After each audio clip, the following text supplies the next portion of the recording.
আসসালামু আলাইকুম এভরিওয়ান, কি অবস্থা সবার? আশা করছি সকালে ভালো আছেন। তো আজকে আমি দেখাবো কিভাবে অ্যামাজন কেডিপিতে বই আপলোড দিতে হয়, মানে অ্যামাজন স্টোরে আপনার বইটি কিভাবে পাবলিশিং করবেন সেটা আমি আজকে দেখাবো।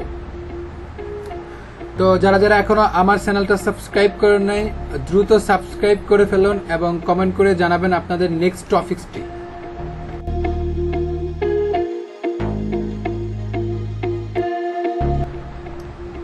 তো সর্বপ্রথম আপনাকে চলে যেতে হবে আপনার কেডিপি স্টোরে আপনার বইটি আপলোড দিতে হলে। তো আপলোড দেওয়ার পর আপনাকে এইরকম একটা ইন্টারফেস শো করবে। তখন আপনাকে আপনি জাস্ট ক্রিয়েটে ক্লিক করবেন। ক্রিয়েটে ক্লিক করার পর আপনার এইরকম একটা ইন্টারফেস শো করবে। এর আগে এরকম ইন্টারফেস ছিল না। অ্যামাজন রিসেন্টলি একটা আপডেট দেওয়ার পর থেকে এই ইন্টারফেসটা আসছে এবং আপলোডিং প্রসেসে হালকা একটু চেঞ্জ আনছে, যেটা আমি এখন আপনাদেরকে দেখাই দিব, কোনো সমস্যা নাই। তো এখানে রয়েছে ebook, paper bag, hard cover এবং সিরিজ পেজ, ঠিক আছে। তো আমাদের ইবুক পেপার ব্যাগ, হার্ড কভারগুলো সম্পূর্ণ আলাদা আলাদা একটা সেক্টর। তো আমি আজকে আপনাদেরকে দেখাবো কিভাবে পেপার ব্যাগ আপলোড করা হয়। তো জাস্ট আপনি পেপার ব্যাগের উপরে ক্রিয়েটে পেপার ব্যাগ ক্লিক করবেন। করার পর ফার্স্ট অফ অল আপনাকে এইরকম একটা ইন্টারফেস শো করবে, যেখানে আছে আপনার বুক টাইটেল, বুক সাবটাইটেল, তারপর হচ্ছে edition number, series, author, contributor, তারপর হচ্ছে description, publisher right, keyword, categories, adult content কিনা এটা। তো আমরা স্টেপ বাই স্টেপ একটা একটা করে পূরণ করতে থাকবো এবং আপনাদেরকে আমি দেখাবো। তো আমার স্টোরের প্রোডাক্টটি আপলোড দেওয়ার জন্য আমি একটা ফাইল অলরেডি রেডি করে দিয়েছি, কারণ আমি গুছিয়ে কাজ করতে পছন্দ করি। সেজন্য আমি আগে থেকে ফাইলটা রেডি করে রেখেছি। তো ইনশাল্লাহ অন্য কোনো একটা ক্লাসে আমি আপনাদেরকে দেখাবো কীভাবে step by step file ready করে কাজ করা যায়, কারণ এই প্রসেসে আপনি কাজ করলে ভালো, আপনার সময় খুব কম লাগে। জাস্ট আপনি এখান থেকে কপি পেস্ট করে কাজ করবেন। তো আমরা আমাদের স্টোরে চলে যাই, স্টোরে ইন্টারফেসটা শো করবো। তো সর্বপ্রথম আমাদের প্রয়োজন বুক টাইটেলটি। তো আমরা বুক টাইটেলটি এখান থেকে নিব, কপি করে নিব, নিয়ে জাস্ট বুক টাইটেলটি দিয়ে দিব। এরপর আমাদের প্রয়োজন সাব টাইটেলটি, ঠিক আছে। তো আমরা এখান থেকে সাব টাইটেলটি নিয়ে যাব, কপি করে নিয়ে যাব, সাব টাইটেলটি দিয়ে দিব। আমি ইনশাল্লাহ নেক্সট একটা ক্লাসে আপনাদেরকে দেখাবো কীভাবে টাইটেল, সাব টাইটেল এগুলো মেক করতে হয়। তো এগুলো দেখাই দেবো, ইনশাল্লাহ আপনারা ক্লিয়ার হয়ে যাবেন। তো আজকে যেহেতু আমাদের পাবলিশিং ক্লাসটা, সো আমি অন্য কিছু আর দেখাচ্ছি না। তো আমাদের অথরটা, আমি সাপোজ একটা অথর নিচ্ছি এখানে, এটা কিন্তু আমার অথর না, আমি একটা সাপোজ একটা অথর নিয়ে আপনাদেরকে বোঝাতে চাচ্ছি। এখানে আপনি আপনার নামটা দিতে পারেন, এরপর আপনি চাইলে অন্য কোনো নাম ইউজ করতে পারেন। কোনো নাম অনেকের কোশ্চেন থাকে যে ভাইয়া আমার নিজের নামের উপরে বা নিজের এনআইডি কার্ডের উপরে কি বইটা আপলোড দিব কিনা। আসলে এরকম কিছুই না, আপনি যে কোনো একটা অথরের উপরে নাম আপলোড দিতে পারেন, তবে অবশ্যই চেক দিয়ে দেখবেন এটা অ্যামাজনে অ্যাভেলেবেল আছে কিনা। যদি দেখেন অ্যামাজনের নামটা অ্যাভেলেবেল আছে, তাহলে আমার মনে হয় এটা নিয়ে কাজ না করাই বেটার, আপনি আলাদা একটা অথর নিয়ে কাজ করবেন। তো অথর নামটা দিবেন। এখন অথর নামটা দেখেন, অথর নামটা হালকা একটা টিপস আপনাদেরকে আমি দিই, সেটা হচ্ছে যে first name, middle name, last name. এখন আপনি যদি একটা একটা করে দিতে চান তাহলে আপনার কিন্তু অনেক সময় চলে যাবে। আপনি কি করবেন, ডিরেক্ট নামটা কপি করে নিয়ে লাস্ট নেমে দিয়ে দেবেন। আমাদের এখানে সিরিজ আকারে বইটা যেহেতু না, তো সিরিজ আমরা করবো না। এডিশন নাম্বারও আমাদের নাই, এটা অপশনাল, এটা না দিলেও চলবে, কোনো সমস্যা নাই। অথর কন্ট্রিবিউটর, আমাদের কোনো কন্ট্রিবিউটর নাই এখানে, তো আমরা এটা করবো না। হচ্ছে আমাদের ডিসক্রিপশনের পালা। তো ডিসক্রিপশনটা কপি করব, ডিসক্রিপশনটা কপি করে এরপরে ডিসক্রিপশনে একটা হালকা টিপ দিই, সেটা হচ্ছে আমি আউট একটা থার্ড পার্টি সাইট ইউজ করে ডিসক্রিপশন জেনারেট করি, অ্যামাজন ডিসক্রিপশন জেনারেটর। এটা লিখে সার্চ করে আমি একটা সাইট থেকে ডিসক্রিপশনটা জেনারেট করে আসি। এখান থেকে জেনারেট করার সুবিধা কি, এখানে আপনি ডিরেক্ট এখানে পেস্ট করে আপনি এখান থেকে কাজ করতে পারেন। বাট আমি এখান থেকে কাজ করতেছি না, কারণ আমি এখান থেকে সাজিয়ে তারপর জিনিসটা একসাথে পেস্ট করে দিব। তো আমরা জাস্ট এখানে আসবো, এই ওয়েবসাইট লিখবেন অ্যামাজন ডিসক্রিপশন জেনারেটর, পরে এই অ্যাপটা ওয়েবসাইটে চলে আসবেন। ফার্স্ট এখানে আপনি পেস্ট করবেন, করার পরে এখান থেকে আপনার মন মতো করে আপনার ওয়ার্ডগুলো কাস্টমাইজ করে নেবেন। এখানে আমি একটু বোল্ড করে নিলাম, এরপর হচ্ছে যে আমি এগুলোর একটা কি বলে বুল লিস্ট করে দিলাম। এরপরে এটার সামনে আমি দুইটা লাভ দিলাম, সাপোজ আমি দিচ্ছি আর কি। ওকে তো আমার মোটামুটি আমার আর আপাতত প্রয়োজন নেই, আমি এতটুকু হলে আমার এনাফ। তো আমি এটাকে একটা জেনারেট কোড করে দিব, ওরা কোডটা আমরা কপি করে নিব, নিয়ে জাস্ট আমাদের ডিসক্রিপশন এখানে আমরা দিলেই হবে। ওকে, এরপরে পাবলিশিং ডেট বলতেছে কি এটা আপনার বই না অন্য কারোর পাবলিশিং। তো অবশ্যই এটা আমাদের বই, এটা অন্য কেউ যদি এখান থেকে আমাদের থেকে কপি করে তাহলে আমাদের অনুমতি নিতে হবে, এটা অন্য কেউ ইউজ করতে পারবে না। তো সেই জন্য আমরা লিখে দেবো আয়ন কপিরাইট। ওকে, কপিরাইট। এরপর হচ্ছে আমাদের 7 কিওয়ার্ড, 7টা কিওয়ার্ড দিতে হয়। তো একদিন পুরো একটা ক্লাস রাখবো কিওয়ার্ড রিসার্চের উপরে। তো আমি আমার কিওয়ার্ডগুলো রিসার্চ করা রয়েছে অলরেডি, আমি জাস্ট এখান থেকে কপি করে আমি এখানে পেস্ট করে দিব। জাস্ট আমি এখান থেকে কপি করে আমাদের 7টা কিওয়ার্ড এখানে পেস্ট করে দেবো। দেখেন ফাইল নিয়ে কাজ করলে একটা সুবিধা হচ্ছে যে আপনি একসাথে টানা অনেকগুলো কাজ করতে পারতেছেন জাস্ট কপি পেস্ট করে। আর আপনি যদি আউট জায়গায় রাখতেন বা একটা আলাদা প্রতিটা জিনিস নিয়ে নিয়ে কাজ করেন তাহলে আপনার অনেক সময় লেগে যেত। আমরা অলরেডি একটু সময় দিয়ে একটা ফাইল করে ফেলেছি, এখন ফাইল থেকে নিয়ে নিয়ে জাস্ট কপি পেস্ট করে আমরা বসাই দিতেছি। ঠিক আছে, আমরা জাস্ট কপি পেস্ট করে বসাই দিতেছি। ওকে, আমাদের হয়ে গেছে অলমোস্ট 5টা হয়ে গেছে, আর হচ্ছে 2টা প্রয়োজন, এই 2টা আমরা এখান থেকে দিয়ে দিই। আমি অলরেডি অনেকগুলো রিসার্চ করে রেখেছি যাতে আমাদের যখন যেটা প্রয়োজন একটা দিয়ে দিলাম, সমস্যা নেই। হ্যাঁ, ওকে, এবার হচ্ছে যে আমাদের ক্যাটাগরির ফালা, আমাদের এটা হচ্ছে যে ক্যাটাগরির ফালা। আমরা এখন ক্যাটাগরি ফাইন্ড করব কীভাবে। ক্যাটাগরি অবশ্যই একটা গুরুত্বপূর্ণ বিষয়, যেটা ইউজ করার ফলে আমাদের বইগুলো খুব সহজে কাস্টমাররা খুঁজে পায়। তো ক্যাটাগরি ফাইন্ড করার জন্য আপনাকে অবশ্যই বুক বোল্ড ক্যাটাগরি ফাইন্ডারে চলে আসবে। আপনারা গুগলে লিখবেন বুক বোল্ড ক্যাটাগরি ফাইন্ডার। ওকে, বুক বোল্ড ক্যাটাগরি ফাইন্ডার লিখলে আপনার ফার্স্টে বুক বোল্ডটা চলে আসবে। জাস্ট কপি বুক বোল্ড ওয়েবসাইটের উপরে ক্লিক করবেন। ক্লিক করার পর আপনাকে এইরকম একটা ওয়েবসাইট শো করবে আপনার সামনে। তো জাস্ট আপনি এখানে লিখবেন ক্রাইপ্টোগ্রাম ফাজল। দেখা যাচ্ছে আপনার ফাজলটা হচ্ছে কি ক্রাইপ্টোগ্রাম না, আপনি জাস্ট লিখবেন ক্রাইপ্টোগ্রাম ফাজল লিখলে বুক বোর্ড আপনাকে মানে ডিরেকশন দিয়ে দিবে কোথায় গেলে আপনারা পাবেন। বুক বোর্ড বলতেছে non fiction game puzzle, juvenile non fiction games activity puzzle. Okay, আমরা এটা দিব।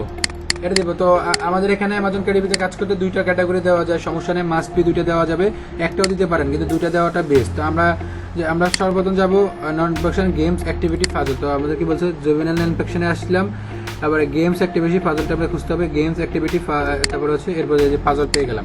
এরপর আমরা অন্য একটা দিব, এখানে বুক ভার্সেস লাইব্রেরি দিয়ে দিচ্ছি আপাতত। বুক ভার্সেস লাইব্রেরি আমাদের মেইন ফাজল, তো ফাজলটা আমরা পেয়ে গেছি। এরপর আমরা একটা দিয়ে দিলাম বুক ভার্সেস লাইব্রেরি।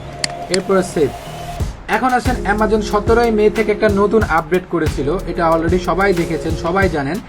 তো সেটার ক্ষেত্রে হচ্ছে যে এই যদি আপনি উপরেরটা ক্লিক করেন, এটা হচ্ছে লো কন্টেন্ট বুক লার্জ প্রিন্ট করার ক্ষেত্রে, এটার উপরে ক্লিক করলে আপনাকে ফ্রিতে ISBN দিবে না, অ্যামাজন ফ্রিতে ISBN দিবে না। আর আপনার বইটা যদি লার্জ প্রিন্ট হয় তাহলে হচ্ছে যে নিচেরটা ক্লিক করতে হবে। সো আপনার এই দুইটা আমাদের এখন আবার প্রয়োজন নাই, কারণ হচ্ছে যে আমাদের বইটা লার্জ প্রিন্ট, আমাদের এই বইটা লার্জ প্রিন্ট। তো আমার নিচেরটা দিলে আমাকে ISBN দিবে, বাট আমি যদি উপরেরটা দিই তাহলে আমাকে ISBN দিবে না ওরা, কারণ ওরা লো কন্টেন্টে ইদানিং ISBN দিচ্ছে না, যেমন জার্নাল, নোটবুক, প্ল্যানার এগুলোতে টোটালি ওরা ISBN দিচ্ছে না। আর এখানে হচ্ছে যে আর অন্য যে সব বইতে হার্ড কন্টেন্টের যত কন্টেন্ট আছে সবগুলোতে ওরা ISBN দিচ্ছে, কোনো সমস্যা নেই। তো আমার এটা লার্জ প্রিন্ট বুক, আমি জাস্ট একটা লার্জ প্রিন্ট সিলেক্ট করে দিলাম, এরপরে নো সিলেক্ট করে দিলাম। এরপরে সেভ অ্যান্ড কন্টিনিউ দিলে আমাদেরকে নেক্সট পেজে নিয়ে যাবে।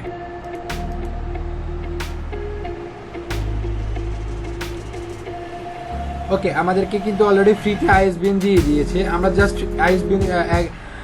ISBN-এর উপরে ক্লিক করলে আমাদেরকে ফ্রিতে একটা ISBN তারা ক্রিয়েট করে দেবে। এবার সর্বপ্রথম আপনাদের সবার মনে একটা কোশ্চেন থাকতে পারে যে ISBN-টা আসলে কি, বেসিক্যালি ISBN-টা কিভাবে কাজ করে। ISBN হচ্ছে যে আপনার বইটা কোথায় সেল হচ্ছে, কত ডলারে সেল হচ্ছে, কোন কাস্টমার সেল করতেছে, এগুলো সব অ্যানালাইজিং করার জন্য একটা বারকোড, যে কোডটার উপরে স্ক্যানিং করলে আপনার বইটা কি বর্তমানে কোন পজিশনে আছে, কত ডলারে সেল হচ্ছে, কিভাবে সেল হচ্ছে, এগুলো সব আপনাকে ডিরেকশন দিয়ে দিবে এবং অ্যামাজনকে ডিরেকশন দিয়ে দিবে। তো এটা অবশ্যই খুবই গুরুত্বপূর্ণ একটা বিষয় অ্যামাজন কেডিপিতে কাজ করার জন্য, কারণ ISBN ছাড়া আপনি কাজ করলে কোনো লাভ হবে না।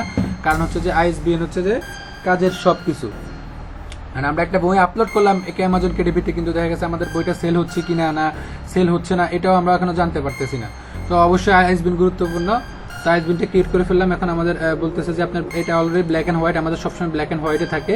আপনি যদি স্ক্রল ডাউন করে দেখেন তাহলে দেখতে পাবেন, এই যে দেখেন, এই যে একটু দেখতে পাবেন, তো আমাদের অলরেডি সবসময় ব্ল্যাক অ্যান্ড হোয়াইট। এরপর স্ট্রিম সাইজটা বলতেছে কত, আপনার বইয়ের সাইজ কত। তো আমার বইয়ের সাইজ হচ্ছে 8.5x11, যেহেতু আমার এটা একটা ফাজল বই, তো আমি 8.5x11 এ বইটা করেছি। আপনাদের নিজের মন মতো এখানে সাইজ আছে, যদি এরপর আপনাদের না হয় এখান থেকে কাস্টম করে নিতে পারবেন। দেখেন, কাস্টম করে সাইজটা করে নিতে পারবেন, কোনো সমস্যা নাই।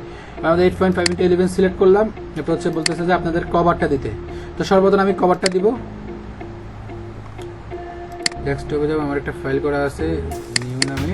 ওকে, আমি ব্যাক আমাদের এটা দিয়েছি। এটা একটু সময় নেবে, 20 থেকে 30 সেকেন্ডের মতো সময় নেবে, নেওয়ার পরে এটা হয়ে যাবে, আপলোডিং হয়ে যাবে। ওকে, এটা সাকসেসফুলি আপলোড হয়ে গেছে। এবার আমরা ম্যানুস্ক্রিপ্ট আপলোড করে দিব।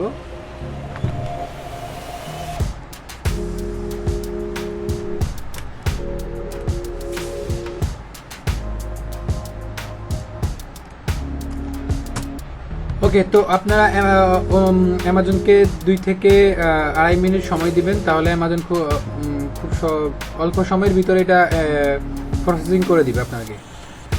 তো আমরা একটু সময় দিই। বইটা অ্যামাজন প্রসেসিং করে ফেলেছে। তো আমরা জাস্ট লাঞ্চ অ্যান্ড প্রিভিউ দেখতে বুঝতে পারবো আমাদের বইটার এখন মানে ভিতরে কোনো সমস্যা আছে কিনা। কোনো সমস্যা থাকলে অ্যামাজন আমাদেরকে দেখিয়ে দিবে যে এই সমস্যাটা আছে, তুমি এই সমস্যাটা সলভ করে ফেলো। তো বলতেছে যে আপনার এখানে যদি ফ্লিজ চেক চলে আসে তাহলে বুঝবেন যে এটাতে আর কোনো সমস্যা নাই। ফিক্স থাকলে কোনো সমস্যা নাই, ফিক্সটা আপনি করে নিতে পারেন, না করলেও কোনো সমস্যা নাই। আপনার শুধু ইরর থাকলে, এখানে যদি দেখায় যে এটা ইরর থাকলে আপনি অবশ্যই ইররটা ঠিক করতে হবে। আপনার ফিক্স থাকলে কোনো সমস্যা নাই, আপনাকে অ্যাপ্রুভ করতে দিবে। আবার হচ্ছে যে আপনার ফ্লিজ চেক থাকলে তো ওকে, আর কোনো সমস্যা নাই। জাস্ট এখানে একটু চেক দিয়ে দিবেন, আমাদের টাইটেলটা চেক দিয়ে দিবেন, অথর নামটা একটু চেক দিয়ে দিবেন, আইএসবিএনটা তো আপনার চেক দিলে আপনি এটা পেপার ব্যাগ। সো আমাদের মোটামুটি ওকে জিনিসটা আমরা এখন অ্যাপ্রুভ দিয়ে দিব। অ্যাপ্রুভ দিয়ে দিলে মানে আমাদের এটা ওকে, তুমি এবার এটা পাবলিশিংয়ের জন্য প্রস্তুত করো। ওকে, এটা প্রস্তুত হয়ে গেছে। এবার আমরা নেক্সট পেজে চলে আসবো। এবার হচ্ছে আমাদের লাস্ট স্টেপসের মধ্যে আমরা প্রাইজিংটা নিয়ে একটু আলোচনা করব। তো প্রাইজিং রেশিওটা সর্বপ্রথম আপনারা রাখবেন $2, $1.80 থেকে শুরু করে উপরে $2। এখন আপনার বইটা তৈরি করতে আপনার কি পরিমাণ পরিশ্রম হয়েছে এবং আপনার বইটা কি পরিমাণ আই ক্যাচিং হয়েছে সেই দিকগুলো লক্ষ্য এবং বিবেচনা করে রেখেই আপনাকে কিন্তু কাজ করতে হবে। ঠিক আছে, আপনাকে ওই দিকগুলো বিবেচনা করে আপনাকে কাজ করতে হবে। তো আমাদের ক্যাপচারগ্রাম পাজল মেক করতে খুবই কষ্ট, তো সেক্ষেত্রে আমরা এটার প্রাইজিংটা একটু অবশ্যই সবসময় একটু বেশি দেওয়ার চেষ্টা করি, কারণ হচ্ছে যে আমাদের একটা ভালো অ্যামাউন্টের প্রফিট না আসলে আমাদের হবে না। তো এটা হবে না, আমাদের 10 দিতে হবে, 10 দিই।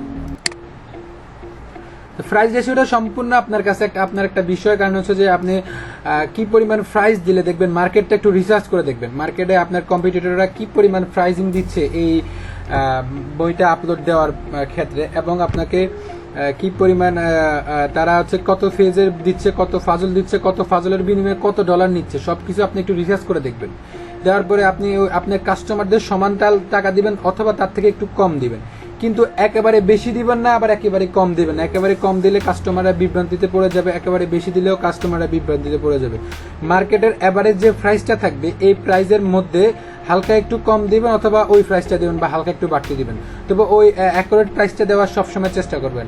এরপরে যখন আমার মোটামুটি একটা কাঙ্ক্ষিত মোটামুটি একটা হবে চলে, তারপর হচ্ছে যে আমাদের amazon.co.uk, ঠিক আছে। এখানে আমরা একটু এখানে আমাদের প্রফিট হচ্ছে যে 1.74 পাউন্ড, মানে মোটামুটি খারাপ একটা অ্যামাউন্ট না, ভালোই খারাপ না। এবার আমরা একটু স্ক্রল ডাউন করে দেখবো আমাদের প্রতিটা জিনিস ঠিক আছে কিনা। আমাদের মোটামুটি প্রফিট ভালো আছে, শুধু আমাজন অস্ট্রেলিয়াতে আমরা একটু বাড়িয়ে দিব। দেওয়ার পর আমরা জাস্ট কি করবো, জাস্ট এটাকে পাবলিশের উপরে ক্লিক করলে আমাদের এই বইটা কিন্তু পাবলিশ হয়ে যাবে। আমাদের পাবলিশের উপরে ক্লিক করলে আমাদের এই বইটা কিন্তু পাবলিশ হয়ে যাবে। এরপর হচ্ছে হার্ড কন্টেন্ট 24 আওয়ার সময় নেয়, 24 থেকে 68 আওয়ার সময় নেয়, এবং আপনার লো কন্টেন্টগুলো 5 থেকে 6 দিন সময় দেয়। ইবুক হচ্ছে 4 থেকে 5 ঘন্টা সময় নেয়, নেওয়ার পরে পাবলিশিং করে দেয়। তো আমার এই বইটা আমি পাবলিশ করবো না, কারণ আমি জাস্ট আপনাদেরকে দেখানোর জন্যই তৈরি করেছি। তো আশা করি ভিডিওটি আপনাদের ভালো লেগেছে। তো যদি ভিডিওটি ভালো লাগে তাহলে অবশ্যই একটি লাইক দিবেন। সবাই সুস্থ থাকবেন। আসসালামু আলাইকুম রহমতুল্লাহ।